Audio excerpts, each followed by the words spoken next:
So we have 629 federal agencies and departments, and my hunch is that a lot of the people don't even know this, and if they did know this, they wouldn't really support that big of a government.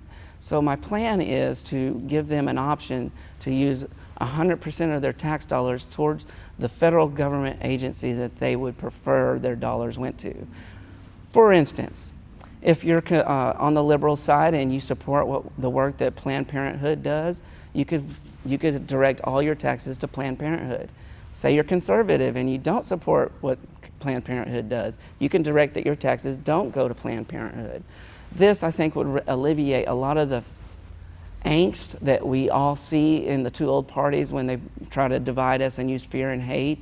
I think if people had control of where their tax dollars were going, I think they would feel a lot less angst about how the government is spending their money.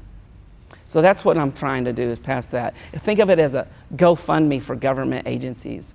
Actually a good idea. That's actually how we used to do it. Whenever they passed a program, they'd have to pass bonds. You'd have to sell the bonds to support the program, but that all changed in 1913. Let's talk about what happened in 1913, we were sold out. Woodrow Wilson and the rest of the legislators around the country sold us out by passing the 16th Amendment. This gave the state claim on every piece of income that you have, and why we have an income tax. So at that point, another thing happened is that they also created the Federal Reserve, which meant that not only were they able to now use a private organization to print money, they were able to use our tax dollars to pay that money back. For a long time, when you would send in checks back in the day, and you sent them to the IRS, on the back, when they came back, they were stamped, pay to the Federal Reserve. I don't think a lot of people realize is that we're in debt to the Federal Reserve to the tune of about $34 trillion now. And this has been going on since 1913, 111 years, where they have devalued the dollar by printing more, make us pay for the inflation and cost, and then of course the tax dollars that we pay all go back to them anyway. So it's just a big scam, really.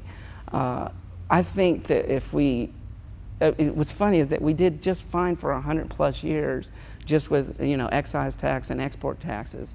Why can't we go back to that on the federal level? It seems like we're just spending to be spending, and it's caught up to us. I mean, everybody in this room, everybody out there, everybody in my district has felt the pinch of inflation. I've felt the pinch in my donations. They were really down this time from where I normally, don't get donations from. That people just don't have it. And it's because of what's gone on with the dollar.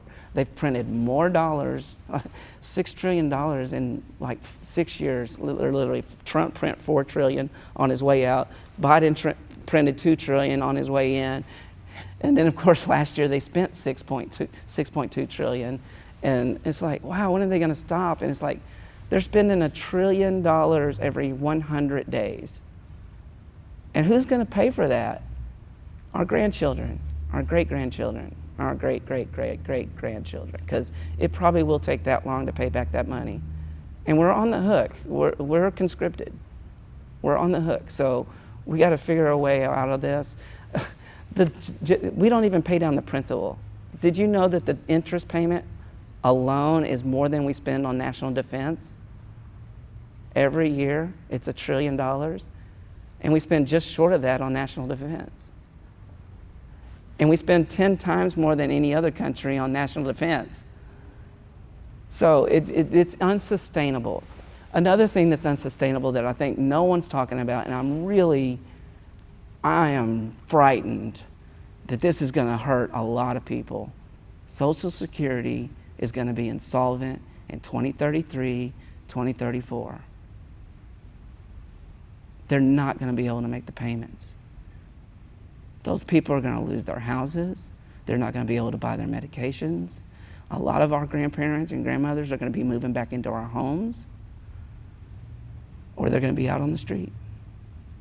And I've had a plan for 6 years to give people an option out and to extend this thing by selling off government property so that we can pay back the people that paid in.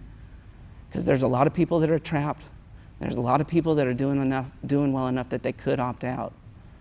But we need to find a way to extend this for them and end it for the rest of the future generations, because this was a bad plan. You could have taken the money that they've stolen from your paycheck, invested it simply in a Roth 401k on a mutual fund, and got a way better return on what you're going to get out of Social Security. So I don't know if a lot of candidates are really willing to talk to this subject, because it's going to be hard to make the changes that have to be made, and people are going to think that you're leaving their grandmother out on the street, when actually I'm trying to save your grandmother from being out on the street.